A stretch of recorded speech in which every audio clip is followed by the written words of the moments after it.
যে জিনিসটা আমার পেশা সেটা দেখতে ভালোই লাগে। আর সবচেয়ে হলো আপনার এইসব টুর্নামেন্টে খুব বেশি আসা হয় না। এই প্রথম মালয়েশিয়া আসলাম ওই কাজেই। অবশ্যই ভালো লাগছে, সবাই একত্রিত হয়ে ক্রিকেট খেলছে।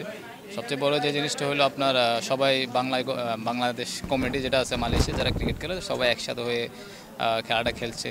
তাদের জন্য খেলাটা এনজয় করা আর কোনো কিছুই না, মনোযোগ দিয়ে খেলাটা এনজয় করা, মনোযোগ দিয়ে ক্রিকেটটা খেলা, ওইরকম কোনো কিছু না। এখন আমি বলতে গেলে জিনিসগুলো অনেক কমপ্লিকেটেড হয়ে যাবে, ওইভাবে চিন্তা না করে জিনিসগুলো ক্রিকেটটা এনজয় করা ভালো ভাই।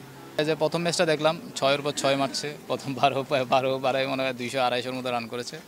খুব ভালো লাগলো। আর টেপ টেনিস তো আমি ছোটোবেলা থেকে খেলতাম, বিকেএসপি ভর্তির আগে থেকে খেলতাম, তো খেলা অনেকদিন পরে দেখলাম, ভালোই লাগছে।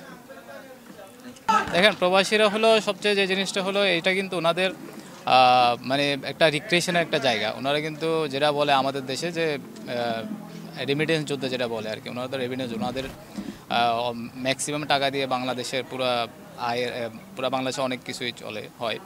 তো আমার কাছে মনে হয় যে এরকম টুর্নামেন্ট আয়োজন আমার কাছে মনে হয় যে আপনার প্রতি বছরে অথবা 3-4 মাস পর পর এরকম আয়োজন করা ভালো। কারণ প্রবাসীরা এই দেশে যখন থাকে তারা, আপনারা জানেন আমার চেয়ে বেশি জানেন যে ওনারা রাত দিন 24 ঘন্টা পরিশ্রম করে।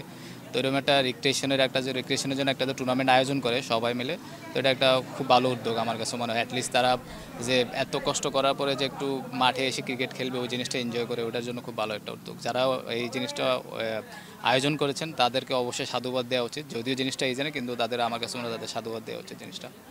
আমি সেই সাথে তাদের ধন্যবাদ জানাই যাতে এই টুর্নামেন্টগুলো প্রত্যেক বছর তারা কন্টিনিউ করতে।